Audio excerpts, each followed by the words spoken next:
tan peligroso, tan poderoso, tan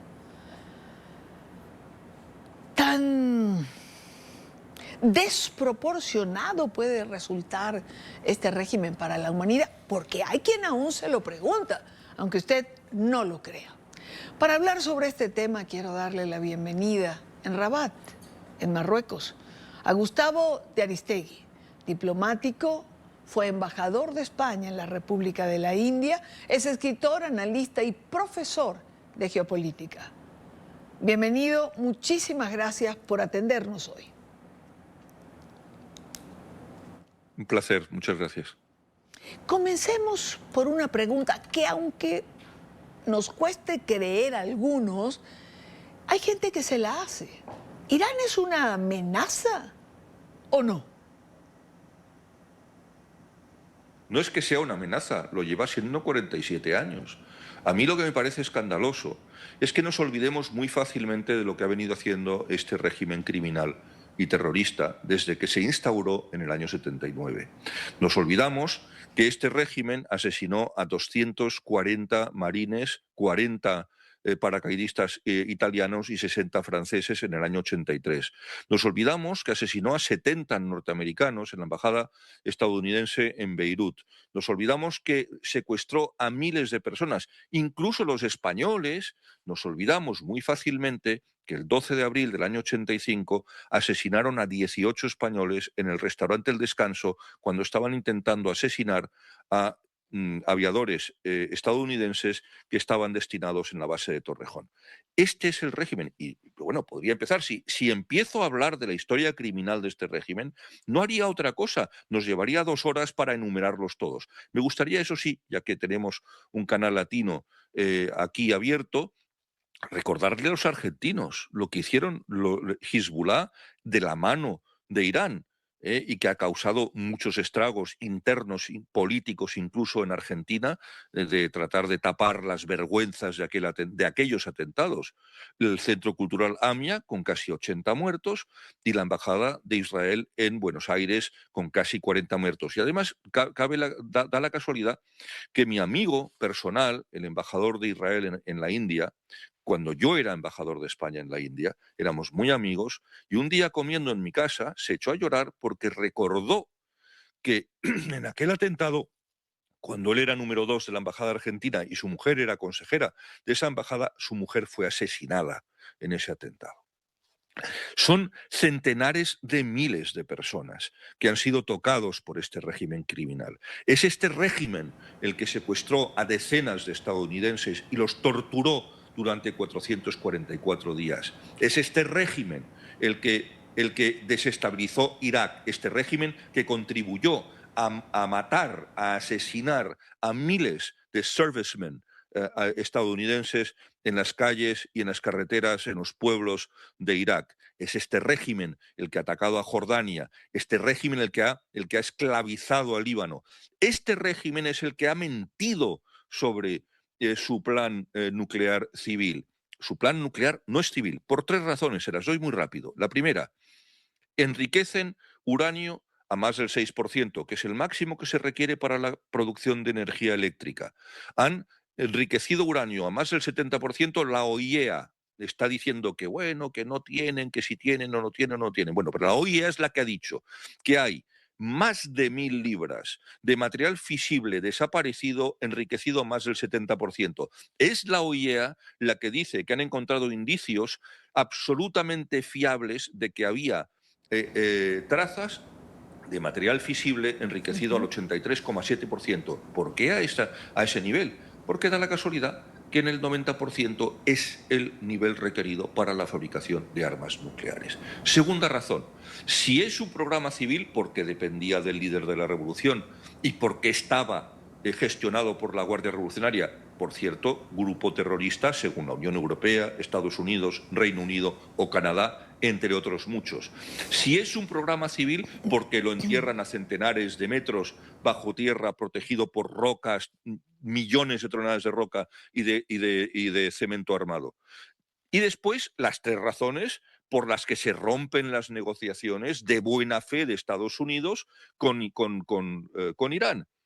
Cuando Steve Witkoff, que también hay que escuchar las cosas que dicen los protagonistas. A mí me hace mucha gracia cuando los europeos dicen, no ha habido provocación. Cuando en Ginebra Steve Witkoff propone tres cosas, exige tres cosas. Primero, renuncien ustedes a su programa misilístico. El presidente de la República y el líder de la revolución en persona responden en televisión diciendo que eso es una línea roja infranqueable. Primera negativa. Segunda negativa, dice, deje usted de financiar, adoctrinar, armar, entrenar, utilizar e incitar a sus proxies terroristas. Es absolutamente intolerable. Más va el líder de la revolución y dice, si el presidente de la República Libanesa y el primer ministro de la República Libanesa se empeñan en desarmar a Hezbollah, que se atengan a las consecuencias. La última vez que el régimen dijo una cosa parecida a un primer ministro libanés, que era Rafik Hariri, a quien yo conocía y soy amigo de su hijo, que también fue primer ministro, no duró un mes. Un mes más tarde estaba muerto con 3 toneladas de explosivos debajo de su automóvil. Esta es la realidad. Y la tercera negativa. Le dijeron, deje usted de enriquecer uranio, no le hace falta más que el 6%. Y además nosotros le proponemos, mire, no solo lo tiene usted que adquirir fuera, nosotros le proponemos a ustedes que se lo regalamos. Le regalamos el uranio enriquecido al 6% para sus reactores civiles. Dijeron que absolutamente no, que Irán guardaba, que retenía el derecho a enriquecer uranio como quisieran. ¿De verdad estamos todavía en la etapa de negar que este es un régimen criminal que estaba tratando de esconderse detrás de las negociaciones para ganar tiempo? ¿Es que de verdad estamos todavía a estas alturas? Ahora, ¿por qué con tantas pruebas fehacientes? No son inventos, no son inventos suyos, no son inventos míos. Es decir, es demostrable lo que se dice. ¿Por qué entonces la reticencia de Europa a negar colaboración a los Estados Unidos, que no le está pidiendo, métase conmigo en este enfrentamiento? Lo está haciendo Israel y Estados Unidos. Pero ha pedido colaboración para usar las bases o usar alguna pista o usar algo que facilite. ¿Por qué la negativa? Bueno, es que yo creo que es una cuestión de filosofía. Primero, tenemos la peor clase política en el mundo en general, pero en Europa en particular, de los últimos 80 años. Antes hablábamos de élites políticas. Propiamente dicho, no se puede hablar de élites políticas en el siglo XXI. No hay una élite política. Hay una clase política. Si hacemos un repaso, de verdad, podemos comparar a Starmer con John Major o con Margaret Thatcher, incluso con Tony Blair. Podemos comparar a Scholz, porque Merz es un poco mejor, tampoco es que sea Bismarck, ¿no? Pero bueno, podemos compararles con Angela Merkel o con Kohl, podemos comparar a Macron con Mitterrand o con Pompidou, o con De Gaulle. No, simplemente podemos comparar a Pedro Sánchez con Adolfo Suárez, Felipe González o con José María Aznar. No, ese es el problema. El problema es que tenemos una clase política completamente miope, que es incapaz de ver los riesgos reales a los que se enfrenta el mundo occidental y las democracias liberales.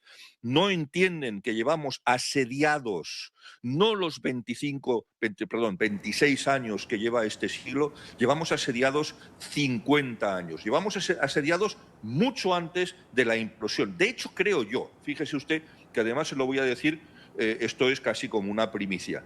Yo creo que los grandes problemas de Occidente empiezan, curiosamente, con la implosión de la Unión Soviética en el año 91. Y el optimismo excesivo que Occidente y Estados Unidos, no olvidemos a Fukuyama, no olvidemos el disparate de los demócratas, no olvidemos el JCPOA, que es uno de los mayores disparates que se ha visto en la historia diplomática reciente de cesión a un régimen criminal. El JCPOA, el primer acuerdo nuclear, patrocinado no solo por Obama, sino por Alemania, Francia, Reino Unido, es la base de la guerra de hoy. Ellos son responsables de la guerra de hoy. El JCPOA es la gasolina que ha prendido el fuego que está ardiendo en este momento. ¿Por qué, embajador Aristegui?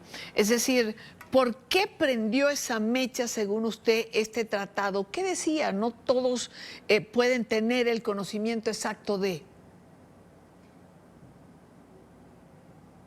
Pues justamente le permitía a Irán ser el que decidía mantener sus centrifugadoras de gas, que enriquecían uranio al nivel que ellos consideran oportuno, simplemente delegando en la OIEA, la Organización Internacional de la Energía Atómica, la inspección de los lugares a los que les daba acceso el régimen iraní, no necesariamente donde estaban de verdad las centrifugadoras donde se estaba haciendo el enriquecimiento de uranio a niveles prohibidos. Claro, esto, si a ti no te permiten acceso a los sitios donde tú no estás cumpliendo con el tratado JCPOA y con la ley internacional, jamás vas a tener las pruebas de que el régimen iraní no está cumpliendo con lo pactado. Bueno, eso fue la primera cosa. Y después, el disparate mayúsculo, la irresponsabilidad estratégica que pasará a la historia como uno de los momentos más vergonzosos de la historia reciente de Estados Unidos, que fue la descongelación de 8.000 millones de dólares, con los que, por cierto, se otorgó más de un año de vida extra al régimen sirio de Bashar al-Assad, y se financió en parte el brutal ataque de Hamas y Yihad Islámica del 7 de octubre del año 23. Esta es la realidad. Esta es la realidad. Y esa responsabilidad la tienen que tener presente nuestros telespectadores, que entiendan que las cosas tienen consecuencias y que muchas veces cuando uno menosprecia o cuando uno no analiza correctamente al adversario o al enemigo, siempre acaba volviéndose eso en contra de sus intereses. Inevitablemente, a un enemigo que no tiene otra obsesión que la de acabar contigo y con tus aliados, si tú no lo controlas, ese enemigo va a buscar la fórmula para romper todas las ataduras, romper todas las constricciones de los acuerdos a los que parece haber llegado, y que va a tratar de engañar a todo el mundo para acabar consiguiendo sus objetivos: destruir el Estado de Israel, extender la inestabilidad en la región, adoctrinar, fanatizar las minorías chiíes del Golfo Pérsico para desestabilizar esos países y quedarse con algunos de ellos, por ejemplo Bahrein, o por ejemplo Kuwait, o por ejemplo el este de Arabia Saudí. Y estas son las realidades ciertas. Yo he estado en Irán, yo he estado destinado en Jordania, yo he llevado la embajada de España en Irak desde Jordania, he estado allí 1000 veces, sigo trabajando en el Golfo, voy a todos los países del Golfo desde hace 40 años. No me va a contar nadie lo que ocurre allí. Conozco chiíes en todos los países del Golfo. Algunos de ellos, la mayoría de ellos, voy a decir, están perfectamente integrados en sus países. Eso no obsta para que justamente los iraníes intenten utilizar a aquellos que son menos favorecidos o que están más ideologizados o más fanatizados para tratar de desestabilizar aquellos países. Mire, doy un ejemplo para que vea usted hasta qué punto esto es cierto. La familia, fuera de la familia Al-Thani, que gobierna, que es la familia real qatarí, fuera de la familia Al-Thani, la familia más rica de Qatar es la familia Al-Fardan, que es una familia chií. El 25% de los chiíes de Kuwait están perfectamente integrados, incluso tienen escaños, asientos reservados en el parlamento local. Pero, por ejemplo, en el caso de Bahrein, donde son el 70%, Irán los movió, los revolvió en contra del rey y casi hacen caer el régimen bahreiní en el año 2011. No estamos ante un juego de niños. Esta gente es un régimen asesino. Y se lo describo. Mire, este régimen tiene todos los elementos propios de un Estado, por pequeño que sea. Fíjese usted lo que ocurrió con un Estado arruinado, medieval, sin armas, sin ejército, sin nada, como era Afganistán. Cuando se mezcla una organización terrorista como Al-Qaeda y Afganistán, ocurre el 11S. ¿eh? Y ocurre Irak, y ocurre Afganistán. Pero estos son 90 millones de habitantes con una sociedad extraordinariamente bien educada, con unos científicos extraordinariamente bien educados, con una capacidad de fuerzas armadas y misilística temible. La estamos viendo todos los días. Misiles balísticos que se tiran desde Yemen con los hutis a ellos, a 12 países en la región. Han atacado a un país de la Unión Europea como es Chipre. Tienen capacidad de atacar Roma si quieren, porque sus misiles hoy, a día de hoy, tienen un alcance de 2.500 kilómetros. Y todavía hay países europeos que creen que no están involucrados en este. Si uno hace el círculo concéntrico desde cualquier parte, desde cualquiera de las bases que hay en Irán, y ve uno qué países de Europa están afectados. Es que prácticamente hasta el sur de Francia todos, ¿me entiende? Solamente se salva el noroeste de Francia, España, Portugal y el Reino Unido. ¿De verdad creemos que eso no es un riesgo para nosotros? ¿De verdad pensamos que cuando un país está diciendo te vamos a matar, muerte al gran Satán, muerte al pequeño Satán, que es Israel, muerte a Occidente, un país que financia la televisión Hispan TV para contaminar a Iberoamérica, a América Latina, con sus mensajes de odio, en una connivencia criminal con la extrema izquierda, un régimen que ha sido el aliado número uno del chavismo criminal, que tienen bases en Venezuela, que Hezbollah tiene una base de entrenamiento en la isla Margarita, cuando el régimen chavista del señor Chávez y del señor Maduro ha estado lavando dinero para estos criminales durante los 27 años que lleva este régimen abyecto chavista en el poder. Es que no entendemos que el alcance de este régimen no es regional, es un alcance global. Yo he sido embajador en la India, como le he dicho. En la India hay 270 millones de musulmanes. Repito, para que la gente le entre la idea, porque es que es muy impresionante. 270 millones de musulmanes, de los cuales 60 millones, repito, 60 millones, es decir, la población de Italia, para que nos hagamos una idea, son chiíes. La embajada de Irán en India tiene 200 centros culturales, que de centros culturales tienen absolutamente nada. Son centros de adoctrinamiento para desestabilizar la India y para enfrentar a los chiíes contra los suníes y a los musulmanes contra los hindúes. Esta es la realidad a la que nos enfrentamos. Y si los europeos seguimos negando que este es un régimen perverso y que es lo peor que se ha visto en la humanidad en la segunda mitad del siglo XX y en lo que llevamos del siglo XXI, es que de verdad nos merecemos que se nos caiga el cielo encima, como decía Asterix en los cuentos para niños. Una última pregunta, embajador Aristegui. ¿Nos puede gustar más, menos las formas del presidente Trump? Pero cuando uno tiene la oportunidad de escuchar todo lo que usted está señalando, me pregunto, al final, ¿es el único que está claro y que se atreve a tomar este tipo de decisiones? Mire, yo le voy a decir una cosa.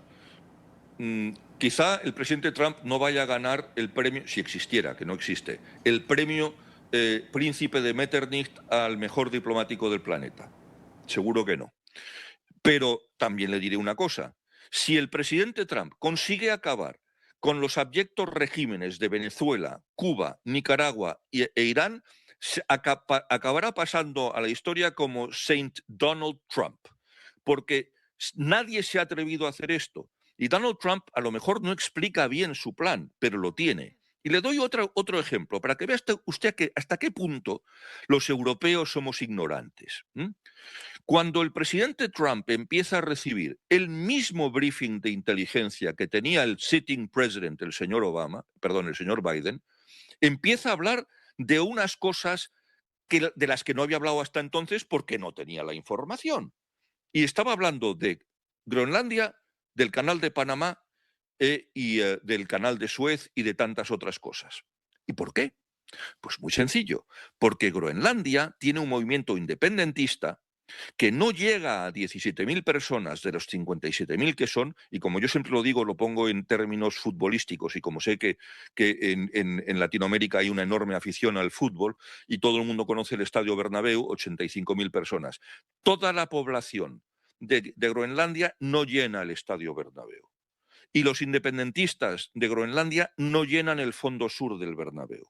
Bueno, ¿usted cree de verdad que el mundo entero y su seguridad puede dejar en manos de 17.000 tíos manipulados por China y por Rusia la seguridad de Occidente? Es que me parece un disparate verdaderamente digno de mejor mención. Mire, la razón por la que los independentistas groenlandeses estaban ganando en fuerza es porque querían romper con Dinamarca, sacar Groenlandia de la OTAN y poner la influencia china y rusa. ¿Por qué? Porque con el deshielo, rusos y chinos pueden acceder a la ruta que ellos llaman de la seda ártica y tener expedita la vía hacia el Atlántico Norte. Hoy hay un paso que se llama GIUK, Greenland, Iceland, United Kingdom. Esos son los pasos que están controlados por Groenlandia, Dinamarca, por lo tanto la OTAN, Islandia, que no tiene ejército pero forma parte de la OTAN, y el Reino Unido, que forma parte de la OTAN. Por lo tanto, mal que bien, los barcos de guerra chinos, rusos y sus submarinos, cuando pasan por ahí, están más o menos controlados. ¿De verdad creemos que sería bueno para el mundo que Groenlandia, un portaaviones inmenso e insumergible, estuviese en manos de nuestros enemigos? No porque nosotros los hayamos llamado enemigos, sino porque ellos se consideran nuestros enemigos. Hemos sabido que la compañía Hutchinson, que es de Hong Kong, controlaba todos los puertos estratégicos del Canal de Panamá. Y hasta que Estados Unidos no le dijo a Panamá, oiga, que se los están quitando. Y entonces la Corte Suprema de Panamá ha decidido quitarle a la compañía china, por razones de soberanía, obviamente, el control sobre estos puertos.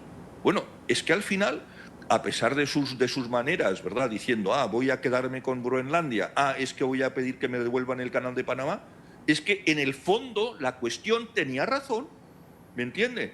Entonces, yo podré estar en desacuerdo con muchas cosas con el presidente Trump, pero desde luego le puedo garantizar una cosa, en el tema de Irán, no. Quiero agradecer a Gustavo de Aristegui, diplomático, fue embajador de España en la República de la India, por mencionar solo un país, escritor, analista, profesor en geopolítica. Muchísimas gracias por su tiempo. Gracias por la explicación que nos ha dado. Te agradezco mucho que me hayan tenido en su programa.